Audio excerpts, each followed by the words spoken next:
Bonjour et bienvenue dans cette nouvelle vidéo d'exercice pratique Excel où nous allons faire aujourd'hui un tableau de bord simple signifiant pour moi sans tableau croisé dynamique, uniquement avec des formules accessibles à partir d'un niveau 2 d'Excel, niveau opérationnel.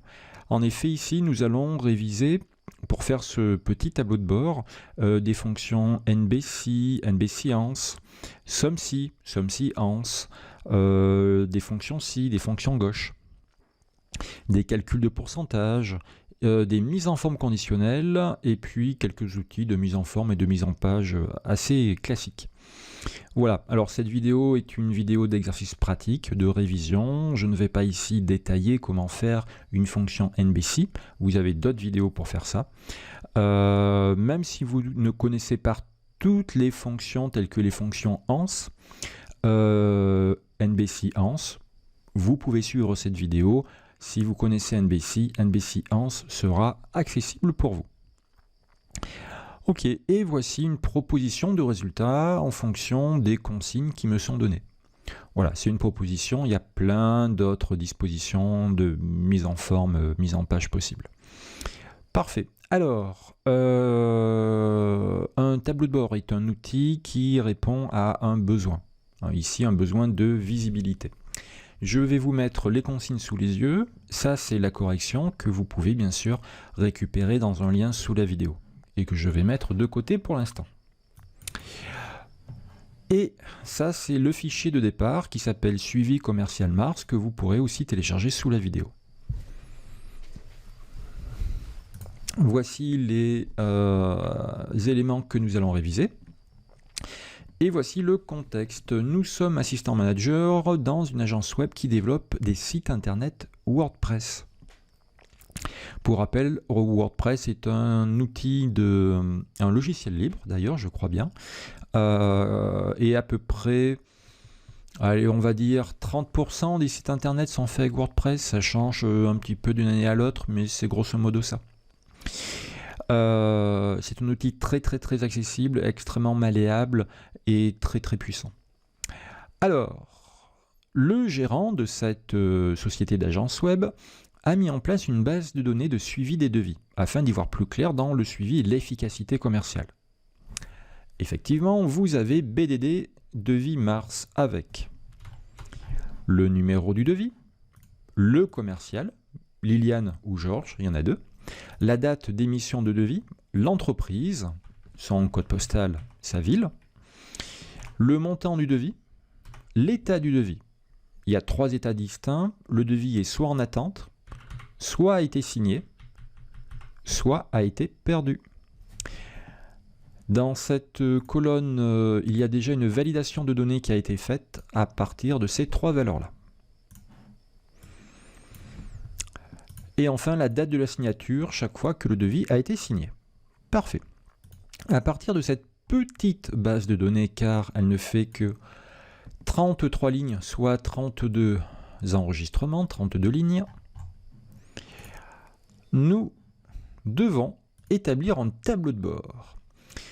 Ce tableau de bord devra mettre en avant 3 objectifs mensuels. Les commerciaux, tous les mois, doivent faire au moins 10 émissions de devis, 50% des devis émis qui sont signés et 70 € de chiffre d'affaires, bien sûr, pour les devis qui ont été signés. Et ça, ce sont des objectifs mensuels. Notre tableau de bord doit avoir des indicateurs faciles à comprendre, bien mis en avant, et pas trop d'indicateurs non plus. Voilà, là il y en aura à peu près 6 principaux. Là ça en fait 3 pour chaque commercial, il y en a 2, ça fera 6 critères, ça sera tout à fait correct. Allez, je commence petit A sur une nouvelle feuille que vous nommerez TDB commercial Mars. Ok. Hop, ça je le copie. Nouvelle feuille. Clic, clic, je colle. Que me demande-t-on? Créer un tableau de bord simple, lisible. Vous y présenterez la réussite ou non de ces objectifs par commercial. Ok, alors dans un premier temps, je vais m'attaquer à l'aspect calcul de ce tableau de bord. Simplement, une fois que j'aurai fait tous ces calculs, je m'attaquerai à la partie esthétique, mise en forme conditionnelle, mise en page, etc. Ok, donc pour l'instant, uniquement l'aspect technique. Il me faut mes deux commerciaux ici. Je vais aller piocher leurs noms. Il y a Liliane et Georges. Copier. Coller. Parfait. Ça, c'est une base de données. Donc, on ne se pose même pas de questions. Mettre sous forme de tableau et crac. Voilà. Un petit coup de CTRL-S. Allez, premier indicateur. Il faut que chaque commercial fasse au moins 10 émissions de devis, qu'il rédige 10 devis. Comment connaître le nombre de devis rédigés, en tout cas par Liliane? Eh bien là, il y a deux méthodes. Alors, pardon, je vais mettre ça, NB devis. Là, il y a deux méthodes. Soit je connais la fonction, soit je ne connais pas la fonction. Si je ne connais pas la fonction, je fais un travail dit manuel. Je déroule ici. Je prends Liliane, je fais OK. Et en bas à gauche, là, il me dit qu'il en a trouvé 17, ici, en bas à gauche. Donc, je vais pouvoir taper 17 là. C'est un travail manuel qui ne va pas se mettre à jour lorsque la base de données sera agrandie, par exemple, ou sera modifiée. Ça peut quand même permettre d'avancer dans l'exercice, mais par contre, voilà, le jour d'un examen, ça ne comptera pas tous les points, forcément. Alors, je me mets ici. Pour connaître de manière automatique, dynamique, hein, on va utiliser une fonction pour connaître le nombre de devis que Liliane a fait. On va utiliser la fonction NBC. Hop, fx, je veux un nombre NB avec une condition. La condition, c'est Liliane NBC. OK. Il me demande deux critères, deux choses, pardon. La plage et le critère. La plage, c'est la colonne commerciale, le champ commercial. Alors là, attention, là, il y a deux méthodes de travail. Soit je prendrai, comme ici, en cliquant juste au-dessus du mot commercial, je prendrai la colonne, le champ commercial de mon tableau 1, soit je cliquerai sur B pour prendre toute la colonne B. Peu importe que vous utilisiez l'une ou l'autre de ces deux techniques, dans tous les cas, il faudra faire le reste du tableau de bord avec la même technique. Il ne faut pas un coup faire ceci et un autre coup faire ça. Parce que dans certaines formules, ça ne fonctionnera pas. Donc là, je prends, hop, ici, commercial, parfait, tableau 1 commercial. Et mon critère, c'est Liliane. Alors, soit je peux taper Liliane comme ça, mais si je tape Liliane ici, je ne pourrai pas recopier vers le bas la formule. Alors que si je clique ici, je fais OK, là, je peux recopier vers le bas la formule. Pareil pour Georges. OK, super, ça c'est bon. Ensuite, le premier est fait. Le deuxième, au moins 50% de devis signés. Il faut que je connaisse le nombre de devis signés afin de calculer le pourcentage de devis signés. D'accord? Donc, dans un premier temps, je vais faire NB devis signés. Et après, je pourrai calculer le taux de devis signés. Alors, le nombre de devis signés, c'est toujours un nombre, c'est toujours une fonction NB. Mais attention, là, il y a deux conditions. Première condition, le commercial sera Liliane. Deuxième condition, l'état sera signé. La fonction NBC ne peut gérer qu'une condition. On va donc utiliser la fonction NBCANS qui, elle, pourra gérer un ensemble de conditions. ANS signifie ensemble, et ces fonctions ANS sont apparues avec les versions Excel 2007 de mémoire. Ou peut-être 2010, mais je pencherai pour 2007. Si malheureusement vous avez une version antérieure, eh bien vous n'aurez pas ces fonctions ANS. Voilà, petite parenthèse. Allez, NB Science, je valide. Il me demande deux choses, la plage critère 1 et le premier critère. Eh bien, ma plage critère 1, c'est toujours pareil, commercial. Et le critère 1, c'est toujours Liliane. Et là, il me demande la plage critère 2. Eh bien, la plage critère 2, ce sera la colonne état. Et mon critère 2, que je vais taper au clavier parce que ça ne bougera pas, c'est signé. Et vous voyez que comme ça, on peut en mettre beaucoup d'autres critères, hein, jusqu'à 255. Ah non, 127, excusez-moi. Ok. Je valide. Ça m'en fait 10. J'ai 10 devis signés pour Liliane et 6 pour Georges. Comment faire pour avoir le pourcentage ? Pourcentage de devis signés, eh bien on va simplement diviser 10 par 17. C'est-à-dire que là, à la queue leu de ma formule, je clique ici dans ma barre FX, je fais diviser par ça, je fais OK. Et j'ai mon pourcentage. Allez, pourcentage, une décimale, ça suffira. Clic, clic, je recopie vers le bas. Alors là, Liliane a pour l'instant gagné ce critère. 50% de devis signés, par contre, Georges ne l'a pas encore validé. Ok.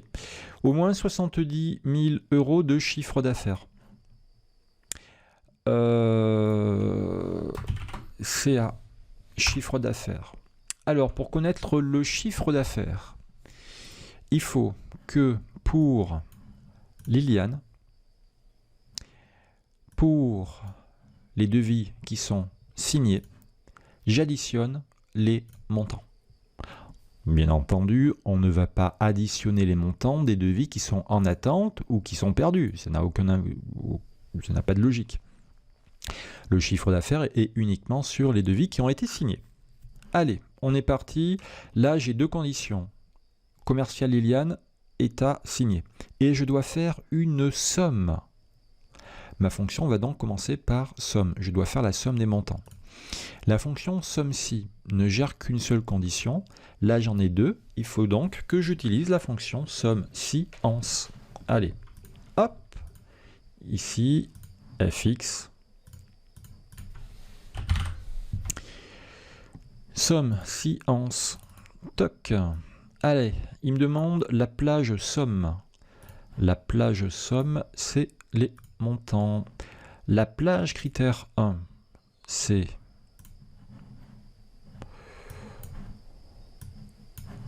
le commercial. Mon critère 1, Liliane. La plage critère 2, c'est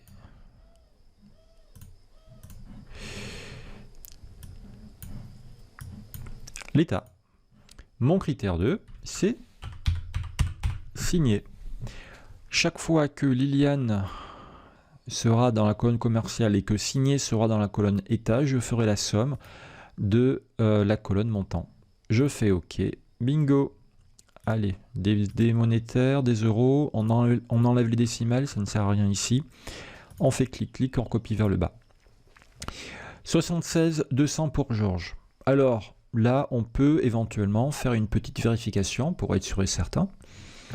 Et puis, alors, on avait dit Georges.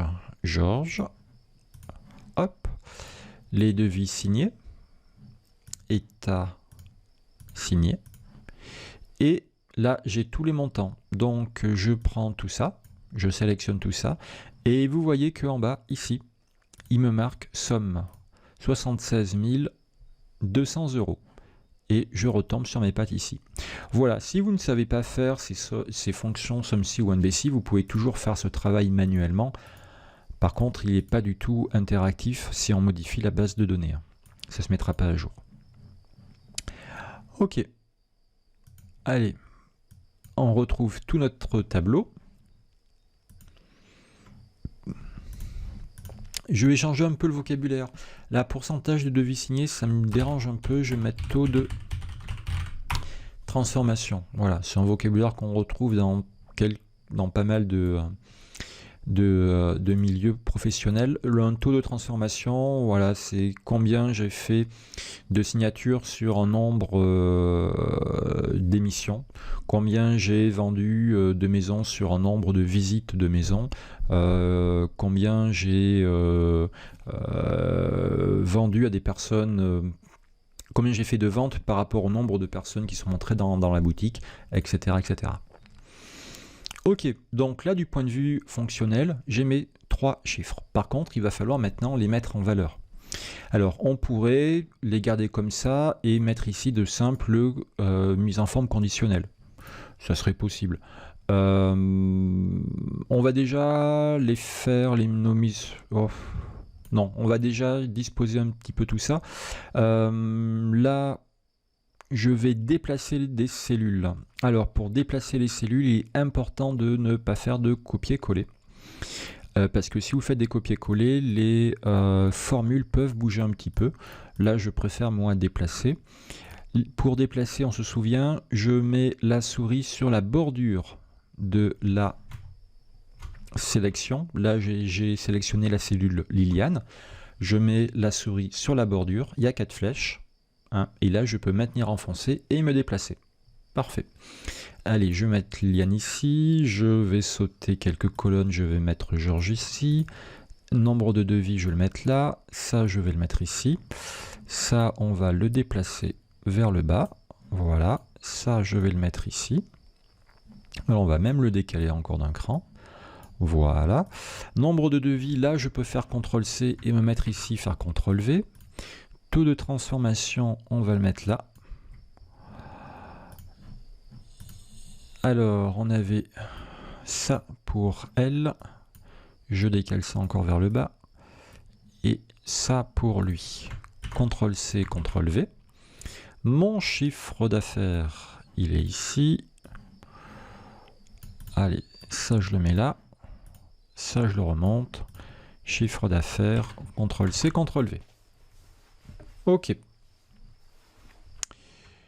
Allez, ça commence tout doucement à prendre forme.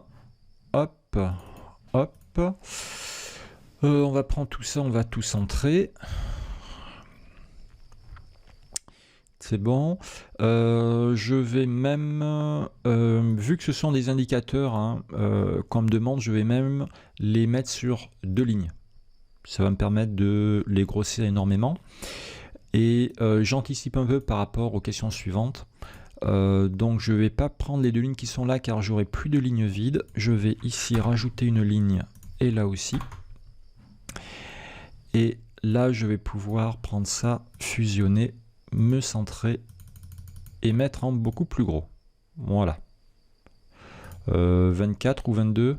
Alors là je suis à 175%. Si je me mets à 100%, ouais, on va grossir encore un poil. Ok. Là, je suis en 26, en 24. Là, c'est pareil, je vais fusionner comme ceci. Je vais d'abord faire toute la colonne de gauche et après, je prendrai le pinceau pour faire toute la colonne de droite, ce qui ira beaucoup plus vite. Ici, c'est pareil. Hop, on fusionne. Toc. On était en... Allez, soyons fous. 26. 26 partout. Toc. J'élargis un peu.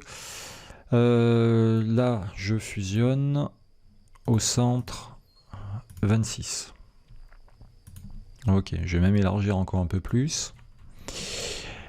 Ici, on va mettre des petites bordures inférieures, pot de peinture, n'importe quoi. Bordure, autre bordure. Alors, j'aimerais avoir des bordures un peu épaisses, uniquement en bas. Je fais OK. Voilà. Je me mets ici et je vais répéter la dernière manip avec la touche F4. F4, F4, F4. Parfait. Donc là déjà c'est pas mal. Ok. Alors je peux, juste pour me rendre compte de ce que ça fait, prendre tout ça, un clic sur le pinceau et cliquer là. Voilà. J'ai anticipé, hein. J'ai laissé 2 colonnes vides volontairement pour les questions qui vont suivre. Ok, et puis on va va maintenant s'occuper des objectifs avec des mises en forme conditionnelles. Le nombre de devis devait être de 10 émissions. Donc là, je vais faire plusieurs mises en forme conditionnelles.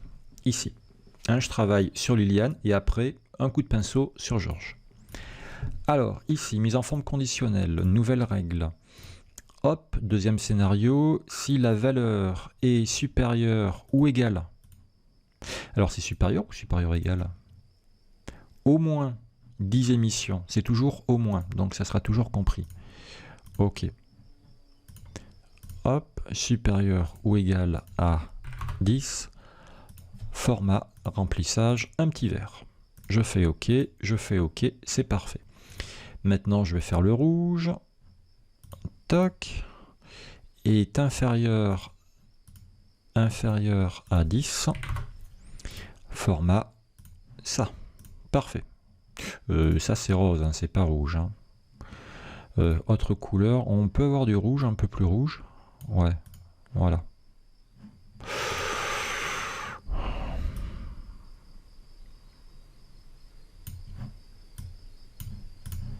Ouais, bon. À mon avis, ça sera un peu trop foncé, ça. Allez, vendu. Oui, l'écriture noire sera toujours lisible.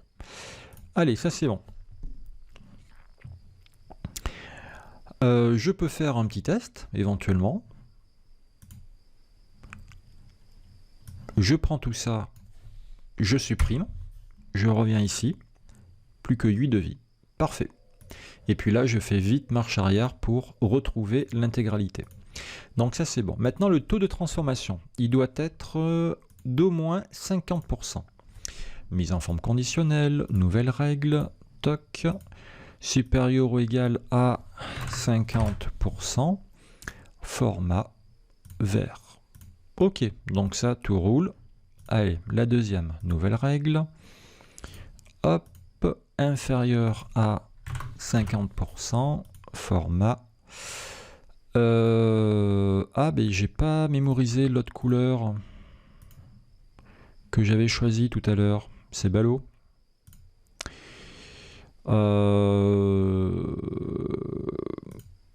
Ah, couleur de motif, je l'ai ici. C'est mal fichu. J'ai pas accès à ma couleur de tout à l'heure, mais ça fait rien. Couleur de motif, on s'en fiche. Je vais prendre ça comme couleur et puis voilà. Sinon, ça m'obligera à noter le code couleur. Hein. Flûte. Et ici, je vais corriger, gérer les règles. Toc.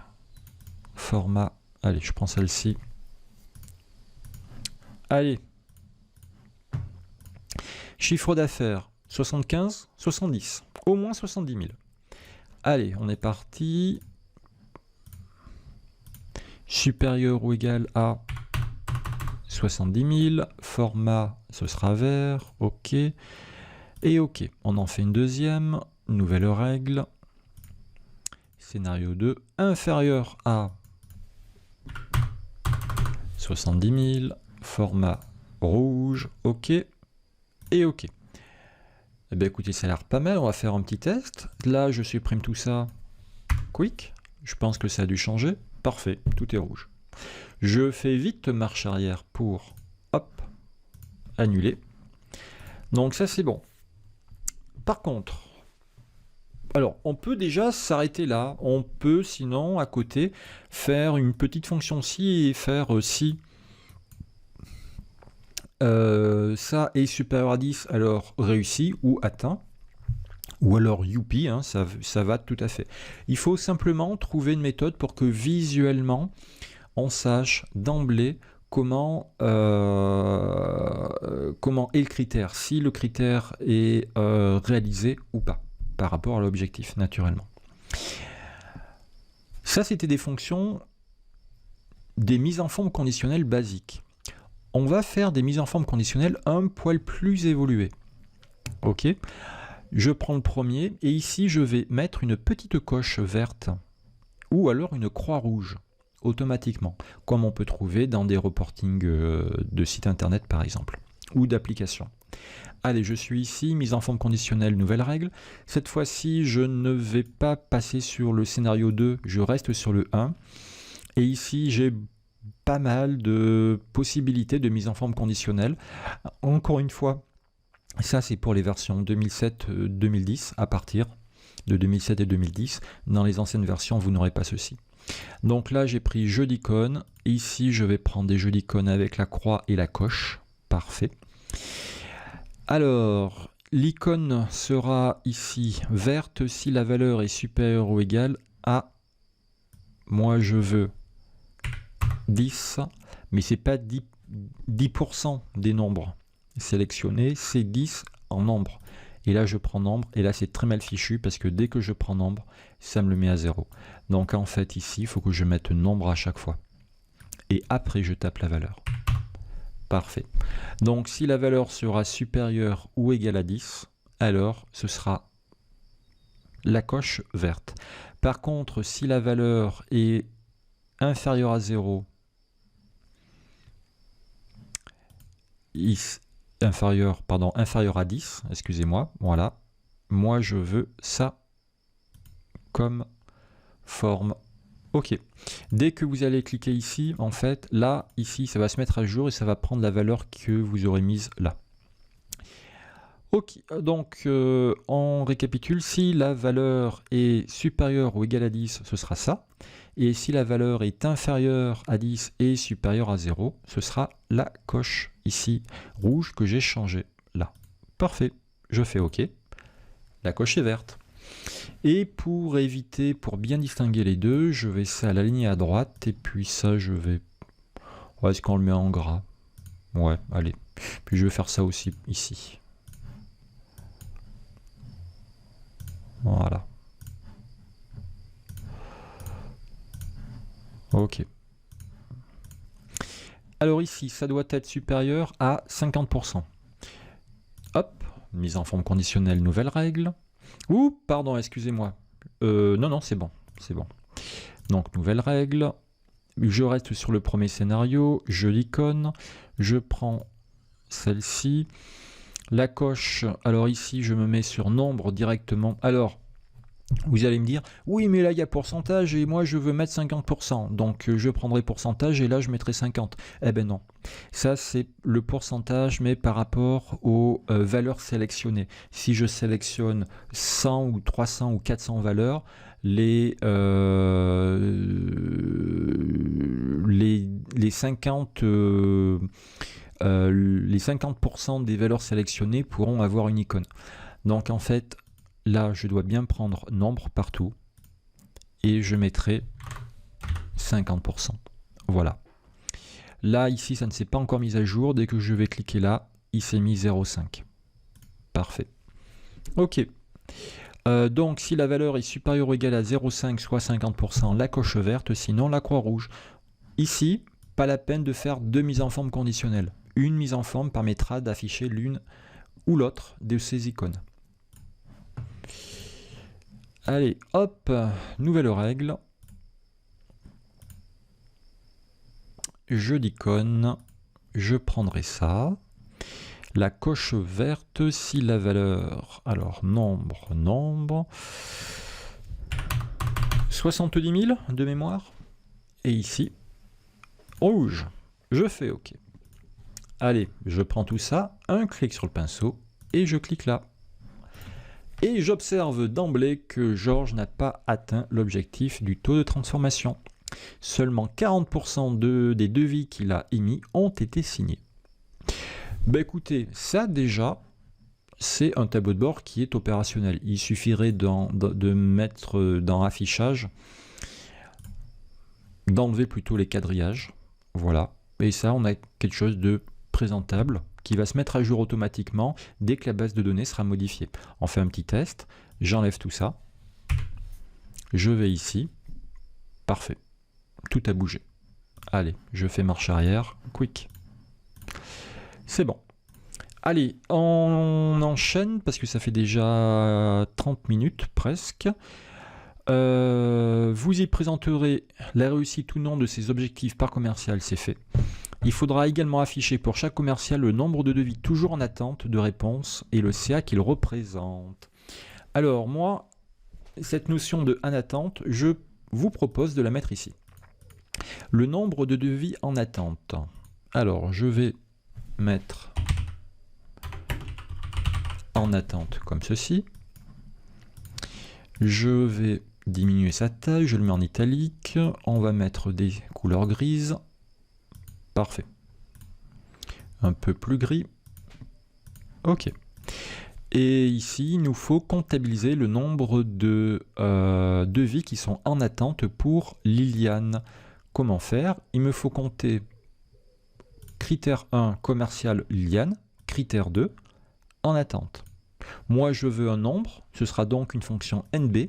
J'ai deux conditions, NB si ans. FX, tous, NB si ans, toc. La plage critère 1, c'est commercial. Critère 2, ce sera Liliane.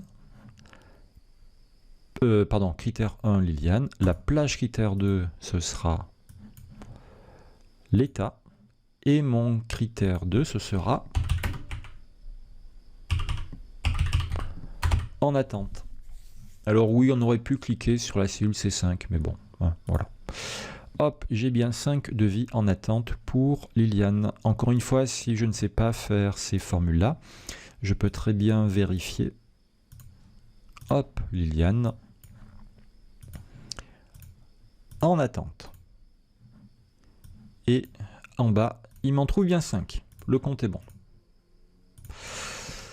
Suspense, est-ce que pour Georges, tout ira bien?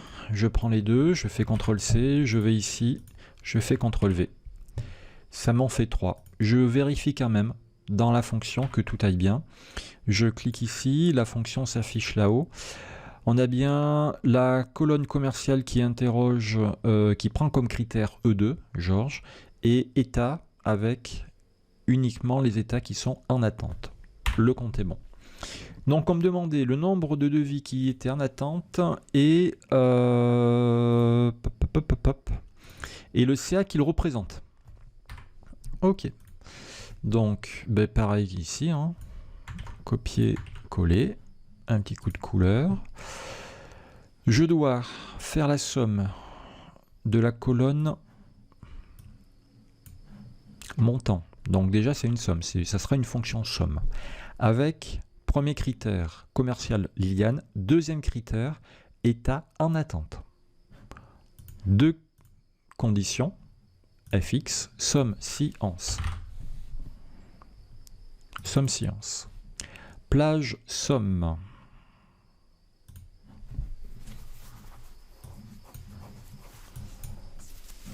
Les montants, ce sont bien les montants que l'on veut additionner. Critère 1, mon premier critère, ce sera, pendant la plage critère 1, c'est toujours commercial critère 1, Liliane. Plage critère 2, ce sera l'état. Et mon critère 2, en attente. Allez, un petit coup de monétaire, on enlève les décimales. Voilà, ça ira comme ça. Je prends ça, je fais CTRL-C, je vais ici, je fais CTRL-V. On peut éventuellement vérifier, mais c'est bon. C'est les bonnes valeurs. Là, par contre, il faut que j'écarte un petit peu, car on peut se retrouver avec peut-être 100 000, voire un peu plus en attente. Donc, il faut quand même prévoir un peu de marge. Il ne faut pas qu'il y ait des dièses. Voilà. Ok. Allez, pour des raisons d'esthétisme, on va prolonger les lignes ici. Donc, hop, bordure et trame, autre bordure, c'était ça que j'avais pris en dessous. Je fais OK.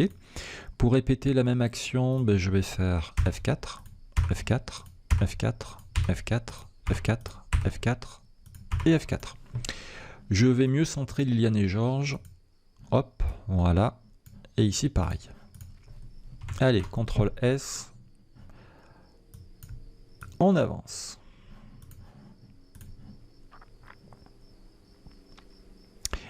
Monsieur Larue se pose des questions, Monsieur Larue qui est le gérant, sur le délai des réponses. Proposer un ou deux indicateurs simples.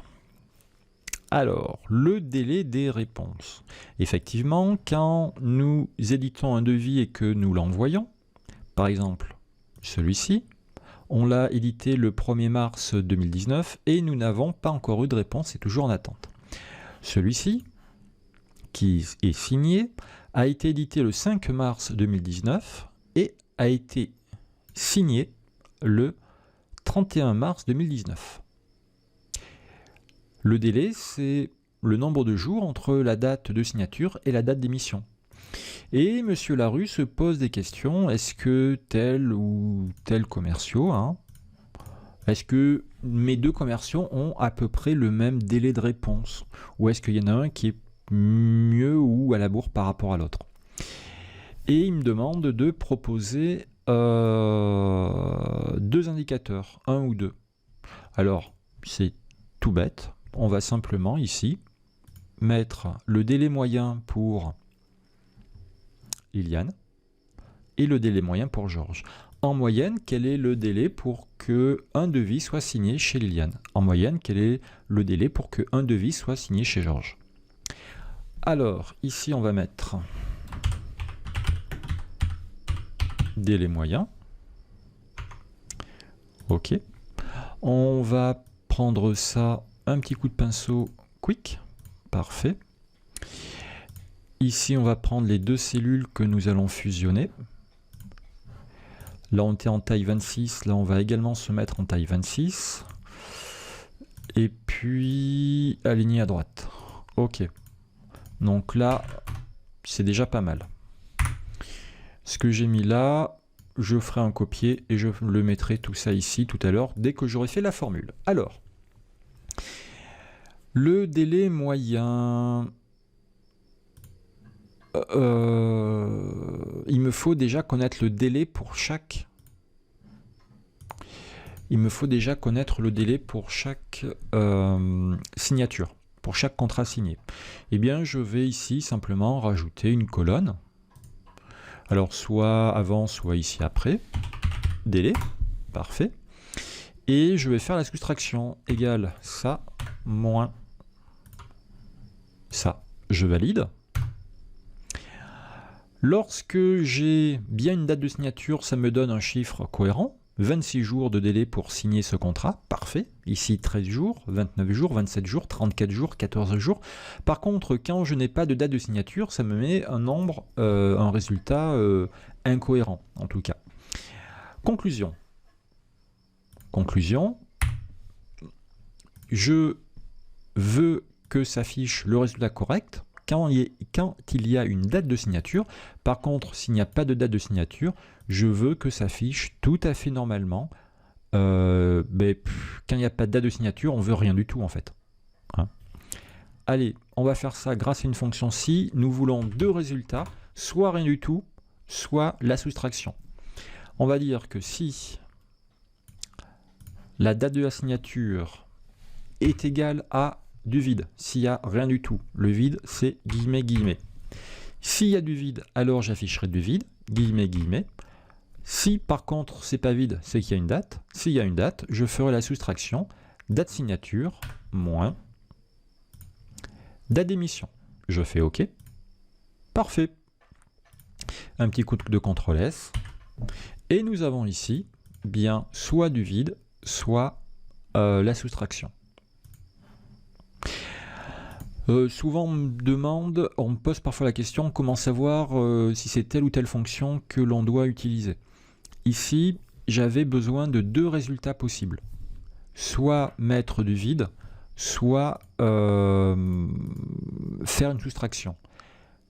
J'ai donc deux résultats possibles. La fonction si va me donner deux résultats possibles. Voilà.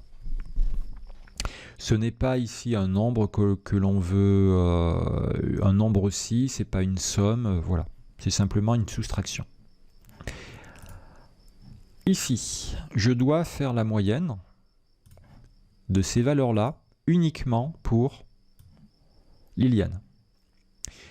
On pourrait également dire uniquement lorsque l'état est signé. Mais en fait, vu que là, il n'y a rien du tout, qu'on fasse la moyenne avec un critère ou avec deux critères,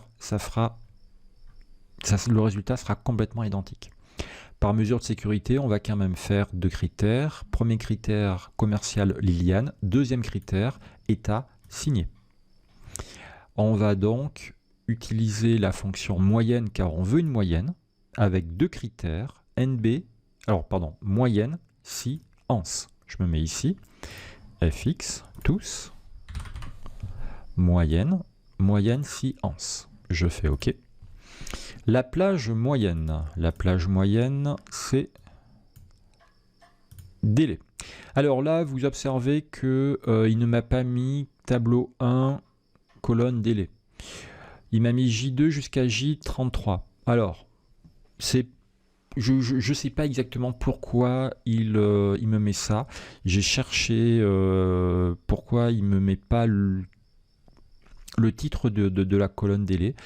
J'ai pas trouvé de réponse. J'ai testé avec 2019, avec celle 2016 aussi, ça fait exactement pareil. Quoi qu'il en soit, ce n'est pas gênant car si on va rajouter une ligne, le 33 qui est là va se mettre automatiquement en 34. Voilà, donc c'est pas gênant pour ça. Sinon, vous pouvez, comme je vous avais dit tout à l'heure, utiliser cette méthode-là, toc, à condition, comme je vous avais dit, d'utiliser la même méthode pour la fonction. Donc là, si je prends toute la colonne J, je dois utiliser cette méthode-là pour toute la suite de cette fonction moyenne science. Plage critère 1. Plage critère 1, ce sera... Allez, cette fois-ci, je prends toutes les colonnes. Et le critère 1, ce sera toujours Liliane. Plage critère 2. Plage critère 2. H, état. Et ici, ce sera signé uniquement pour les contrats qui ont été signés. Allez, je fais OK. En moyenne, 21,6 jours. Allez, je prends tout ça, je fais copier, je vais ici, je fais coller. Et il ne m'a pas repris tout à fait la bonne formule. Et oui, parce que j'ai fait un copier-coller. Pourquoi il ne m'a pas repris la bonne formule? Parce qu'en fait, les colonnes que j'avais prises ici se sont décalées lorsque j'ai recopié. Voilà, alors... C'est pas grave, on va refaire la formule. Fx. Moyenne science. Plage moyenne. On veut la moyenne des délais. Hop, plage critère 1. Ce sera le commercial. Mon critère 1, ce sera Georges. Ma plage critère 2, c'est l'état. Et le critère 2, ce sera signé. OK. Allez. On sauvegarde. Faisons un petit test. Maintenant, hop, j'enlève tout ça. Je supprime. Bah, tout bouge. Parfait. Je fais marche arrière vite. Un petit coup de CTRL S. Et on va faire un dernier test, une dernière vérification. Nous allons rajouter une ligne dans notre tableau Excel. Avec un montant assez conséquent pour Georges. Par contre, son taux de transformation ne va peut-être pas forcément passer au-dessus de 50. On va voir. Alors, hop, je me mets ici. Ce sera donc le devis D210.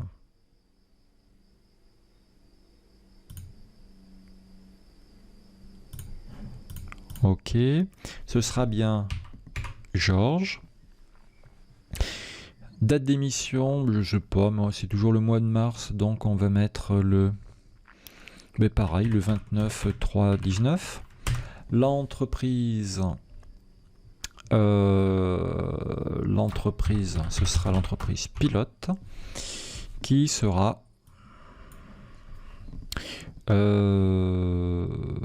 allez, 33, Bordeaux. Un montant 40 000 €. Et il a été signé le jour même, si c'est pas beau, le 29/3/19, c'est ça? 29/3/19, ok.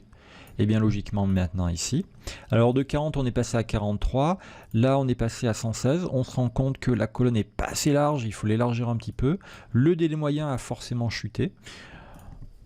Tout est bon. Tout est bon.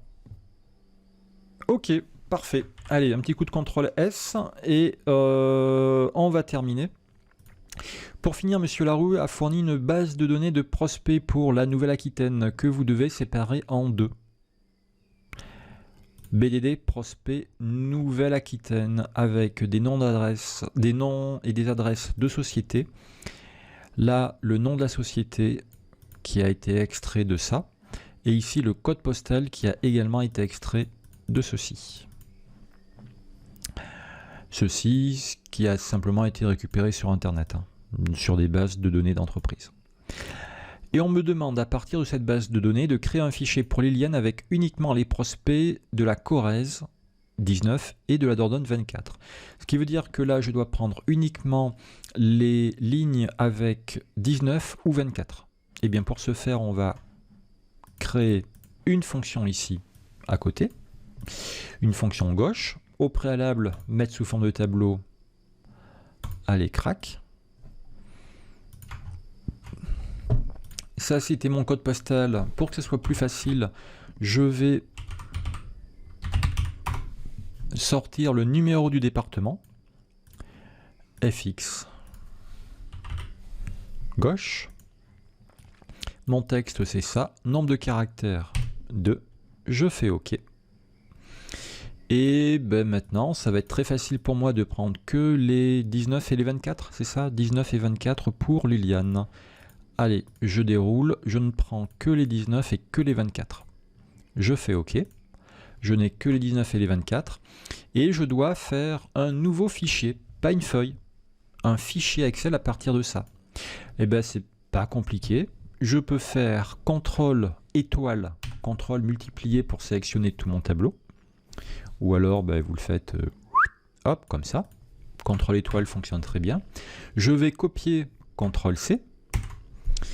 Et ça ne copie que ce qui est visible, hein, très important. Je vais pouvoir faire un nouveau document, nouveau CTRL N, New. Et sur ce nouveau document, je vais pouvoir coller CTRL V. Et me voici avec uniquement les lignes qui m'intéressent pour Liliane. Donc ça, il ne me reste plus qu'à le sauvegarder, CTRL S. Et à faire la même chose pour... On me demandait quoi pour Georges avec uniquement le 87 et le 23. Voilà, bon ça je ne vais pas le faire.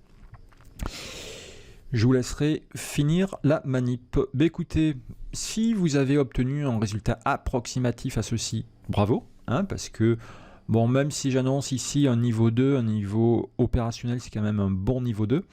Avec des fonctions NBC, SOMSI, des pourcentages, la notion de mettre sous forme de tableau également, une fonction si, utile.